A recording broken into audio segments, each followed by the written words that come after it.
욥기 12장 7절에서 25절입니다. 이제 모든 짐승에게 물어보라. 그것들이 내게 가르치리라. 공중의 새에게 물어보라. 그것들이 또한 내게 말하리라. 땅에게 말하라. 내가 가르치라. 바다의 고기도 내게 설명하리라. 이것들 중에 어느 것이 여호와의 손이 이를 행하신 줄 알지 못하랴. 모든 생물의 생명과 모든 사람의 육신의 목숨이 다 그의 손에 있느니라. 입이 음식의 맛을 구별함같이 귀가 말을 분간하지 아니하느냐. 늙은 자에게는 지혜가 있고 장수하는 자에게는 명철이 있느니라. 지혜와 권능이 하나님께 있고 계략과 명철도 그에게 속하였나니 그가 흐르신즉 다시 세울 수 없고 사람을 가두신즉 놓아주지 못하느니라.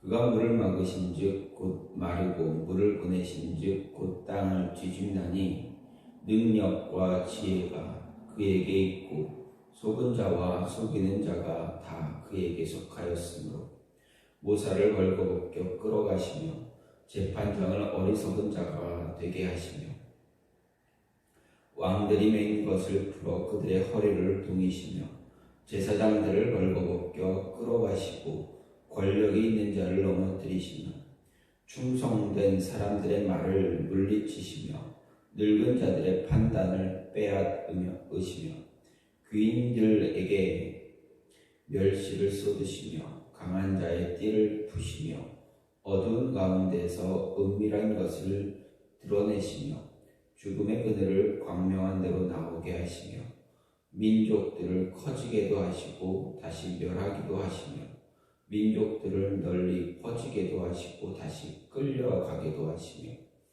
만민의 우두머리들의 총명을 빼앗으시고 그들을 길없는 거친들에서 방황하게 하시며 빛 없이 캄캄한 데를 더듬게 하시며 취한 사람같이 비틀거리게 하시니라. 아멘. 오늘 말씀 욥기 12장 7절에서 25절 말씀입니다. 오늘 말씀 소발의 1차 변론에 대한 욥의 답변으로 자신도 친구들에게 뒤지지 않는 하나님에 대한 지식을 가지고 있다는 것을 보여주기 위한 그런 일환으로 인간의 지혜를 초월한 하나님의 절대 지혜에 근거한 오묘한 섭리에 대해 논증하는 그런 내용입니다. 욥은 먼저 7절부터 11절에서 하나님의 지혜와 권능에 대해서 본격적으로 말하기에 앞서 친구들이 지닌 하나님에 대한 지식의 한계를 보이기 위해서 친구들이 주장하는 하나님에 대한 지식의 보편성을 지적하고 있습니다. 즉 친구들이 말하는 하나님에 대한 지식은 모든 짐승 곧 공중의 새, 땅의 동물, 바다의 물고기들을 다 아는 지극히 평범한 것에 지나지 않는다라는 것입니다. 이어서 12절부터 16절에서는 나이 많은 자에게는 다소간 지혜가 있는 것이 사실이지만 하나님의 지혜와 권능은 인간이 알 수도 능가할 수도 없는 그런 초월적인 것임을 강조해서 마치 자신들의 오랜 경험과 전통에 근거한 하나님에 대한 지식이 변개될 수 없는 절대적인 것처럼 주장하는 친구들의 어리석음을 질타하고 있습니다. 그리고 17절부터 25절에서는 친구들이 하나님에 대한 지식을 절대화하는 것이 어리석은 일이요 그처럼 한계가 뚜렷한 지식에 근거해서 자신의 고난의 원인이 무조건 죄에 있다고 단정하는 친구들의 지혜의 어리석음을 그들의 지혜의 어리석음을 입증하기 위해서 하나님의 절대 조건과 지혜에 근거한 하나님의 섭리가 인간이 이해할 수 없을 만큼 모순된다는 것 그리고 오묘하다는 것을 여러 가지 예를 통해서 설명하고 있습니다. 여기서 보듯이 욥의 하나님에 대한 지식 분명 친구들의 지식보다 앞서고 있다라는 것을 알 수가 있습니다. 욥의 친구들은 욥이 말할 수 있는 하나님의 섭리의 이치에 대한 지식도 가지고 못하고 있었습니다. 욥은 하나님의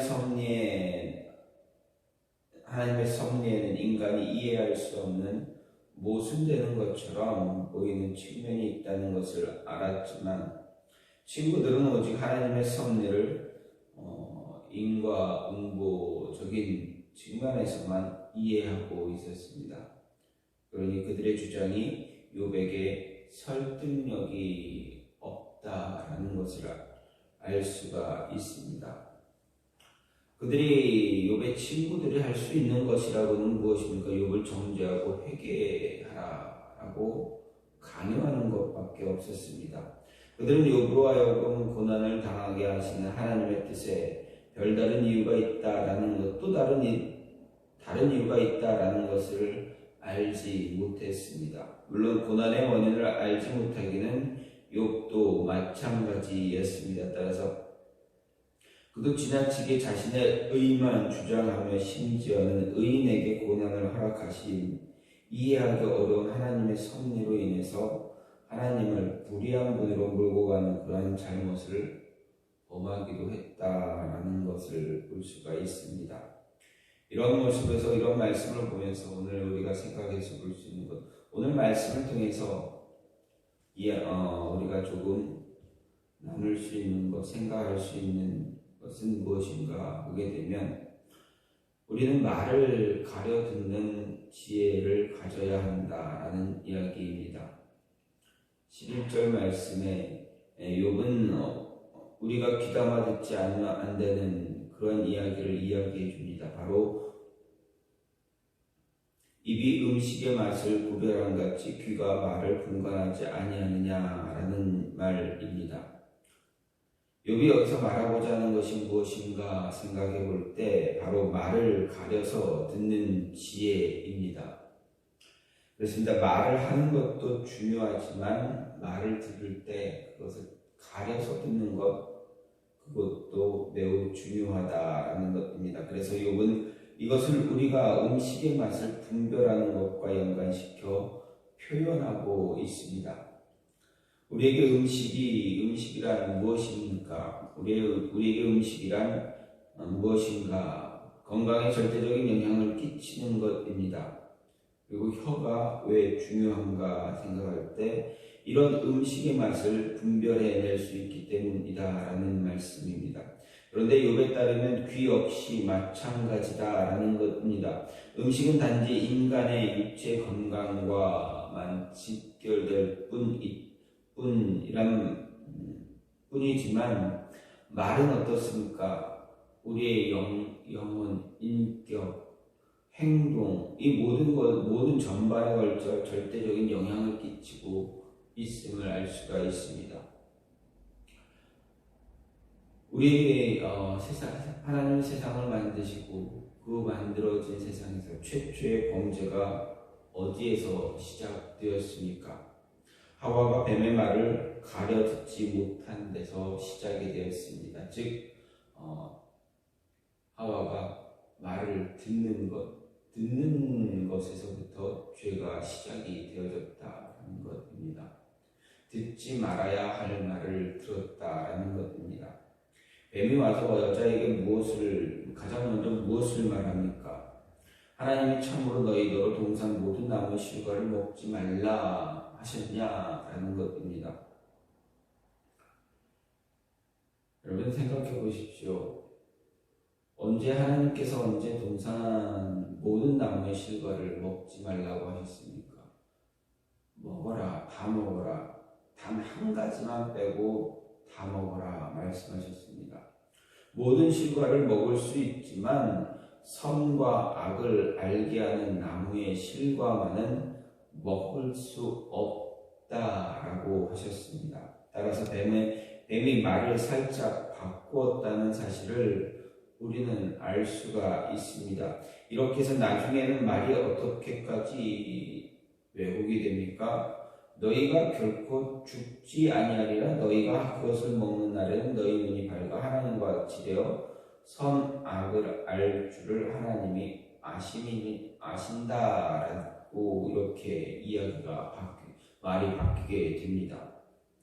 사실 완전히 왜곡되어 있다라는 것을 우리는 깨달을 수가 있습니다. 이와 같은 말을 정신 바짝 차리지 않고 들었을 때 나타난 결과가 무엇이냐? 굉장히 놀라운, 이루 말할 수 없는 결과가 생겨납니다. 즉 하와가 다시 눈을 들어 선악과를 보았더니 먹음직도 하고 보암직도 하고 지혜롭게 할 만큼 탐스러웠다 이야기합니다. 그 이전까지는 아무런 저것도 없었는데 사단의 이야기, 뱀의 말을 들었더니 갑자기 달라 보이더라라는 것입니다. 듣지 말아야 할 말을 들었고 자신의 귀를 잘 다스리지 못했기에 잘못된 말을 들은 하와는 전혀 생각하지도 못했던 것들이 생각이 되어졌다라는 것입니다.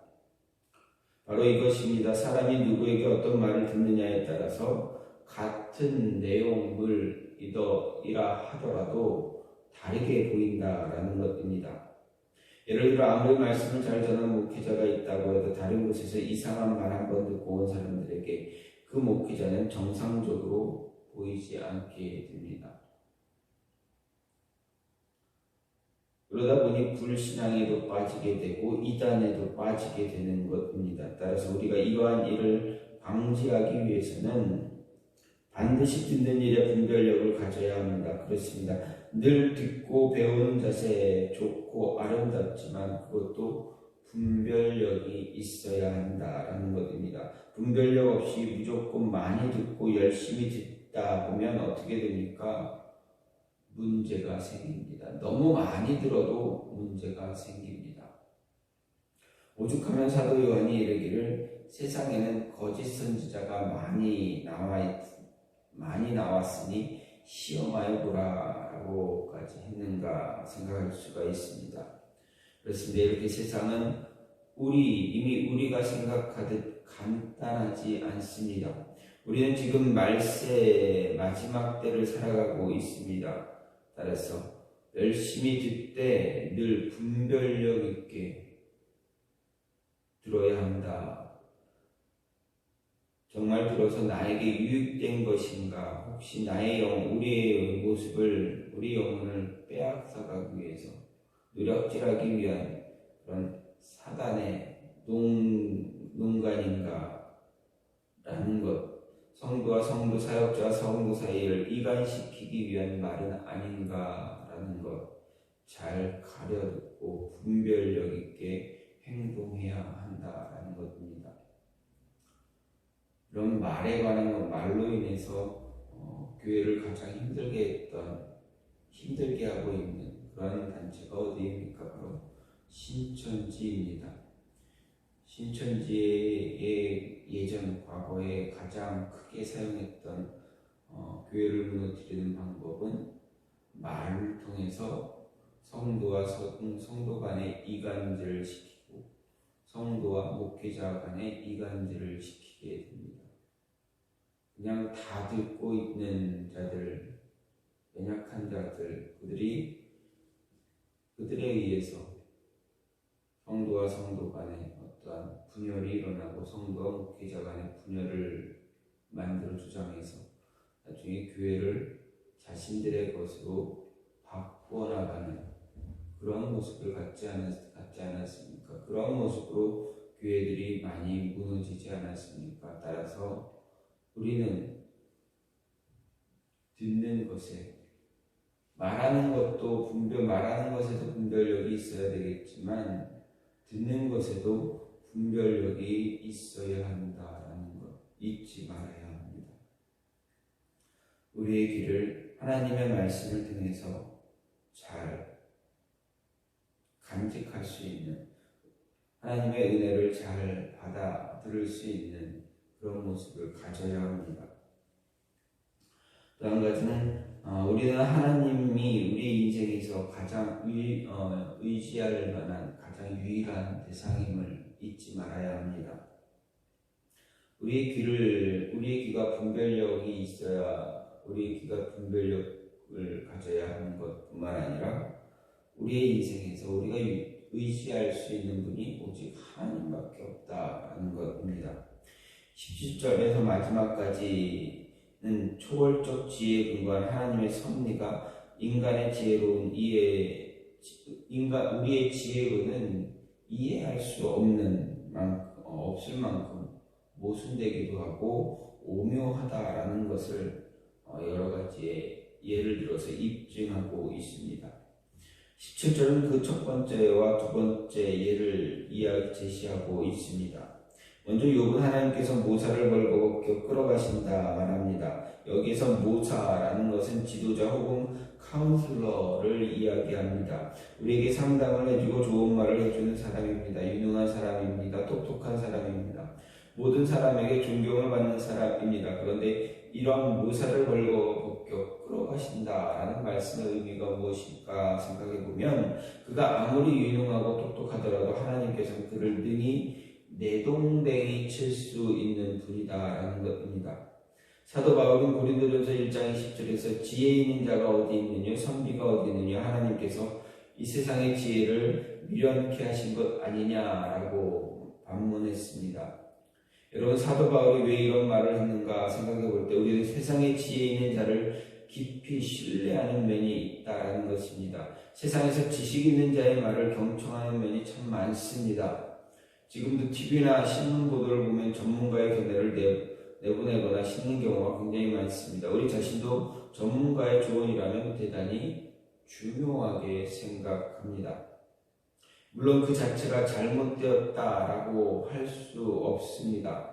하지만 그 조언이 아무리 전문가적인 조언이고 과학적 타당성이 있는 조언일지라도 하나님께서 우리에게 말씀하신 것과는 분명 차원이 같을 수가 없다라는 것입니다. 욥의 말은 아예 이러한 전문가의 말이라 할지라도 하나님께서 말의 차원을 넘어서 아예 전문가 자체를 무색하게 만들어 버릴 수 있는 그러한 분이다라는 것입니다.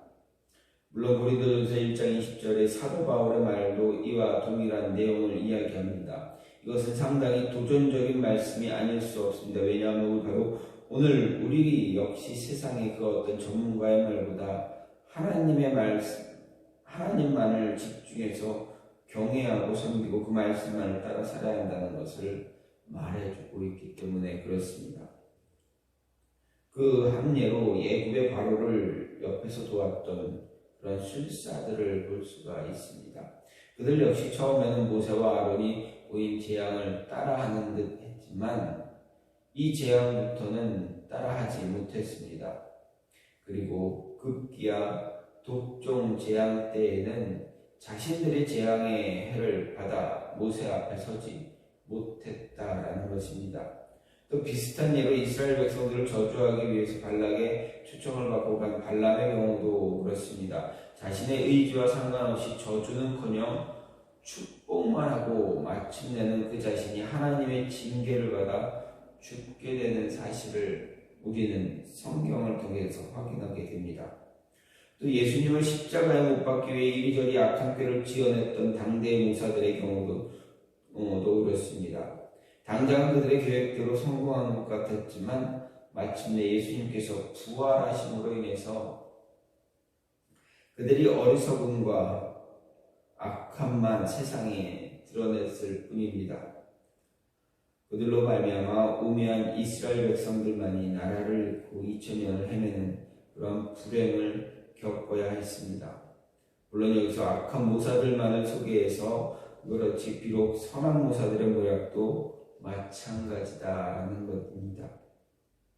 따라서 오늘날 우리가 의지해야 할 대상이 누구냐? 오직 하나님이다라는 것입니다. 세상에서 우리가 의지하고 신뢰해야 할 분은 하나님밖에 없음을 우리는 기억하고 잊지 말아야 합니다. 하나님만을 의지하고 그 가르침을 따라갔다가 인생의 낭패를 본 사람이 있는가?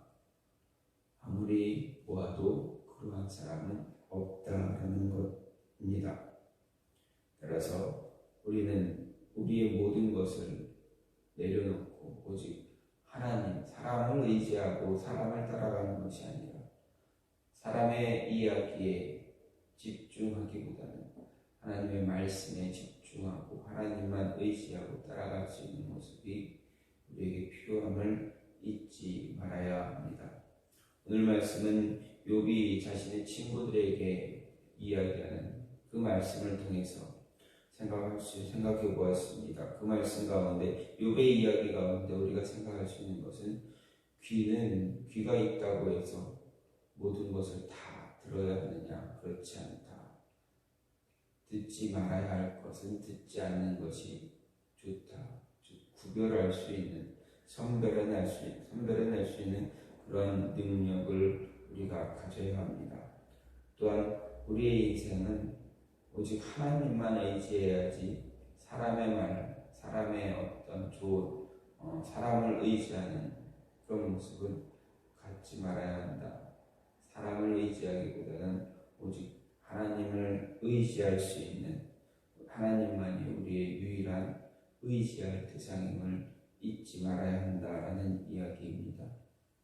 하나님만 믿고 하나님만 의지할 수 있는 그런 인생, 그리고 하나님의 말씀을 들을 수 있는 인생, 사람의 이야기를 다 듣는 것이 결코 좋지 않음을 잊지 말아야 한다는 것 잊지 마시고 말씀에 더 귀를 기울일 수 있는 저와 여러분이 되기를 간절히 소망합니다. 이 시간 같이 기도하기로 원하는 것은 하나님, 우리의 귀에 하나님의 음성